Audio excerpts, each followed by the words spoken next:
Menyambung pertanyaan saya kemarin tentang tahlilan. Pertanyaan yang mana ini? Yang tentang tahlil. Jadi kesimpulan dalam tahlilan tersebut, bid'ah atau sunnah? Jangan ke sana kalau kita mau ngomong bid'ah atau sunnah, seolah-olah cuma pilihan itu dua. Kalau nggak sunnah, bid'ah. Nggak sunnah, bid'ah. Hukum itu ada berapa? Hukum ada berapa saya tanya? Sunnah itu apa? Sunnah itu ma'udhifa ilan nabi, sesuatu yang disandarkan kepada nabi. Ya. Perkataan, perbuatan nabi. Jadi jangan selama-lamanya kalau memang itu sunnah, kapan nabi bikin? Tapi kita sudah sepakat dalil kita ini satu Quran, yang kedua hadis. Hadis itu apa? Ya sunnah. Apa itu? Ma'udhifa ilan nabi, sesuatu yang disandarkan kepada Rasul. Ada perkataan nabi, ada perbuatan nabi. Nabi nggak bikin, tapi nabi katakan, yaitu disebut sunnah. Nah, sekarang saya tanya, nabi sholat wajib nggak? Sholat 5 waktu nggak? Sholat. Sunnah nggak? Hukumnya Pak? Wajib. Wajib. Nabi sholat tahajud nggak? Sholat. Sunnah nggak? Sunnah. Hukumnya Pak? Sunnah. Nabi makan minum nggak? Makan minum. Nah, sunnah nggak itu? Sunnah. Hukumnya apa? Sunnah. Mubah. Mubah. Nah, Nabi istrinya berapa? Kata Allah berapa bolehnya? 4. Nabi istrinya berapa? 4. Ini nanya yang nggak jelas. Nabi istrinya berapa? Lebih nggak dari 4? Lebih. Nah, sunnah nggak? Sunnah. Hukumnya kalau kita macam mana? Maka ditanyain hukumnya. Hukumnya bagaimana? Kita udah bagi kemarin antara kenduri, sudah kita bahas, dengan apa namanya, berdoa membaca Quran. Hukumnya itu apa? Allah menyuruh membaca Quran, umum kalimatnya. Yasin Quran nggak? Quran. Ketika Allah menyuruh kita membaca Quran, berarti kan dari suruh kita baca Quran. Waktunya ada nggak dari Allah dan tempatnya? Udah kita bahas itu. Jadi jangan berulang-ulang. Hukumnya, nah Allah udah suruh kita baca Quran. Nah di dalam tahlil itu kan baca Yasin. Quran nggak Yasin itu? Quran. Quran. Oke. Kemudian ada nggak waktu dari Allah untuk membacanya? Tidak. Berarti kan kita yang memanagenya, waktunya. Nah, udah, terus kita baca, udah kita bahas dalam beberapa acara kita, udah kita bahas. Jangan itu pertanyaan ulang-ulang lagi, udah jelas itu. Nah, kembalikan kepada hukumnya. Wajib nggak tahlil? Kalau wajib berarti yang nggak tahlil dosa. Haram nggak tahlil? Kalau haram berarti yang tahlil dosa. Kan Allah udah bilang dalam surah An-Nahl ayat 116, jangan kau katakan sesuka lidahmu secara dusta. Ini boleh, ini tidak, haza halal, wa haza haram. Saya mengatakan boleh dengan alasan yang sudah saya sepakat, yang sudah saya sebutkan. Ada orang bertanya, kenapa Ustaz sebutkan dalil-dalil aja pakai pemikiran sendiri? Kenapa enggak pakai ulama? Kalau kita udah cerita pakai ulama, udah clearnya kita. Ini begitu sebutkan ulama, dalilnya mana? Makanya saya nggak mau bicara kaul-kaul ulama lagi. Saya bahas dalil. Makanya didengarkan, disimak baik-baik itu.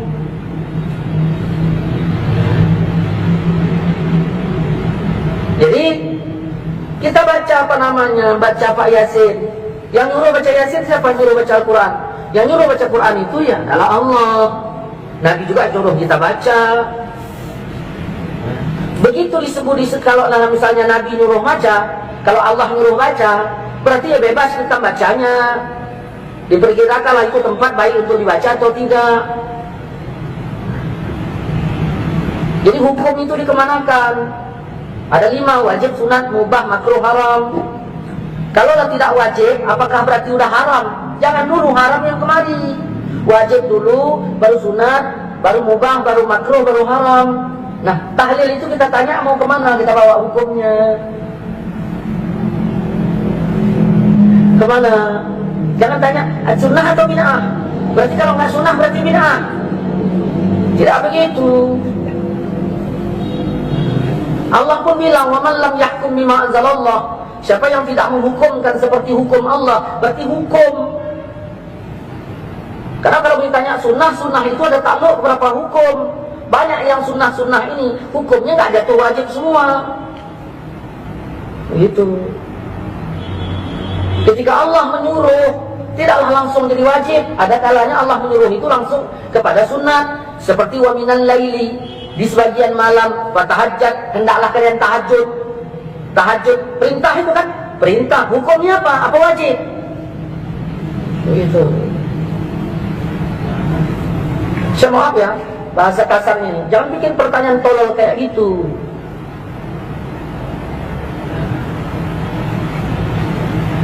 Oke lah Ustaz. Ada satu pertanyaan lagi. Kalaulah boleh membaca Al-Quran di tempat orang meninggal itu, apa manfaatnya Ustaz? Ini pendapat, nanya pendapat saya, apa nanya keterangan? Begini, ya.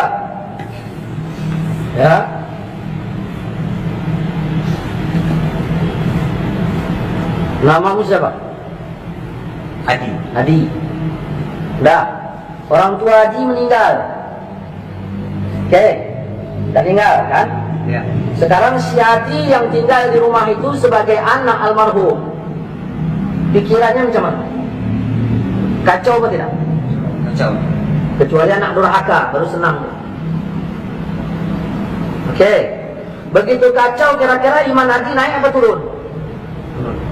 Turun. Apa yang disuruh agama terhadap saya sebagai jirannya si Adi? Mendoakan. Menghiburnya, menghibur si Adi. Tujuannya untuk apa? Tujuan hibur itu?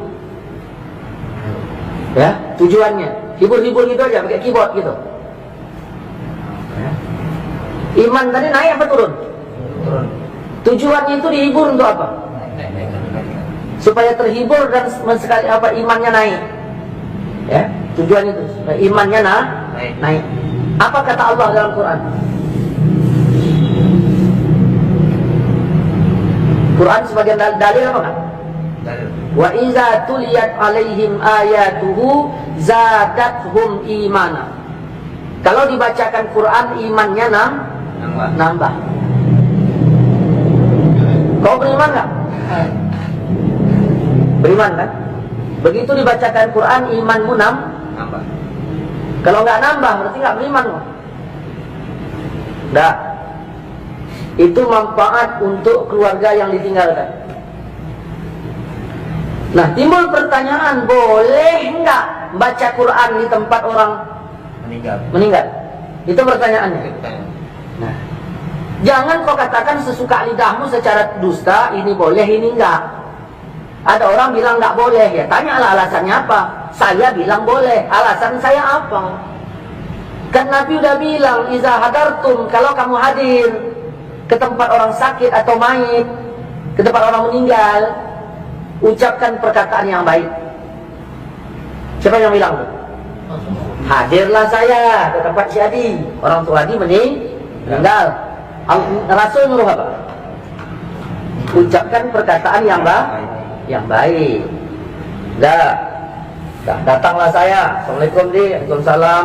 Kenapa ya orang tua kita ini meninggal segala macam, baik nggak? Ngomong saya itu baik nggak? Kata Nabi, sebaik-baik perkataan adalah Quran. Berarti membaca Quran macam mana? Lebih baik. Jelas kan? Berarti membaca Quran lebih baik. Ya udah. Tapi ini nggak lakukan. Sekarang menyelisih apa nggak? Kalau saya baca Quran di situ, yang saya selisihi ayatkah mana ayatnya? Nabi kah mana hadis yang saya selisihi? Baru dikatakan berselisih apabila ada nabi bilang jangan, lalu saya baca, di situ berselisih namanya. Tapi bacanya rame-rame. Apa?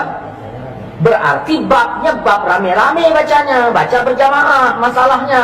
Nanti kita bahas tentang masalah baca berame-rame. Jangan diaduk-aduk masalahnya. Berarti katakanlah Ustaz, saya setuju tahlilan, tapi yang penting bacanya satu orang. Kan enak. Ini enggak, memang tahlilan bid'ah, pernah dibikin siapa? Ini. Datanglah saya tadi. Saya bacalah Al-Quran. Kenapa? Karena sebaik-baik perkataan adalah Al-Quran. Saya baca di situ. Dua. Yang ketiga, kalaulah saya ngomong-ngomong yang baik bersama si Adi, nah, tadi tak masalah kan? Ya. Tiba-tiba ada orang lain datang, Ustaz kirim salam nama si Adi. Nah, lalu saya bilang, Assalamualaikum di, Waalaikumsalam. Pak Tanjung kirim salam sama kau. Ya udah, tanyanya macam mana kabarmu? Nah, kata-kata macam mana kabarmu itu bahasa saya apa bahasa Pak Tanjung? Bahasa Pak Tanjung, karena dia suruh nanya. Boleh nggak saya bawa bahasa Pak Tanjung ke rumahmu? Boleh. Kalau bahasa Pak Tanjung boleh saya bawa, kenapa bahasa Allah kau larang? Dah. Kemudian baca Quran ini bagian dari zikir apa tidak? Zikir. Bagian dari zikir. Jelas ya? Bagian dari zikir. Inna nahnu nazzalna zikra. Sesungguhnya kami turunkan zikir, itu maksudnya Quran. Nah, zikir. Kata Nabi dalam riwayat Imam Muslim, perumpamaan orang yang zikir dengan yang enggak zikir itu kayak yang hidup dengan yang mati. Bayangkan yang melayat kita ada 20 orang. Yang baca Quran 5, yang 15 enggak. Yang baca Quran digolong zikir apa enggak? Yang enggak baca Quran digolong enggak zikir kan? Berarti sama dengan mati kan? Ini yang heran kita ketika kita datang ke tempat orang meninggal, cerita entah apa-apa, masalah pemilu begini begitu, nggak ada yang nyalahkan. Begitu ditarik ayat, langsung ada yang nyalahkan. Ini paham seperti apa ini? Kalaupun dia bilang apa namanya, ya kami nggak baca, itu urusannya. Kau nggak baca, yaudah aku pun nggak salahkan kau yang nggak baca. Tetapi kami yang dibaca jangan dituding.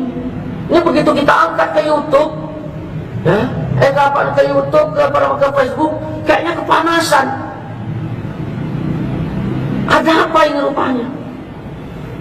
Kita menjelaskan, makanya yang kita jelaskan ini kan kepada teman. Saya Facebook ini punya teman, saya kompil, artinya untuk teman saya. Kalau memang pemahamannya beda, ya jangan jadi teman saya.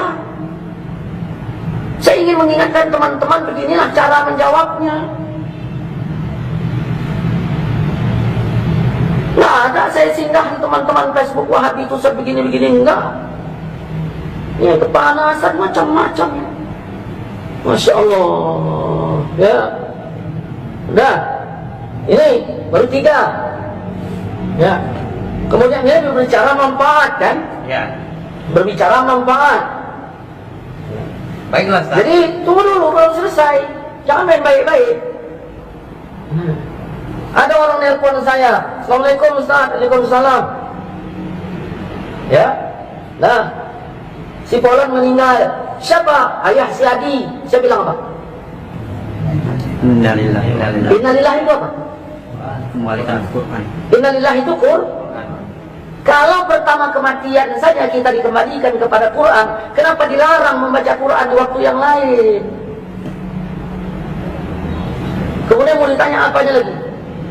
Sampai enggak kepada almarhum? Kan gitu. Sampai.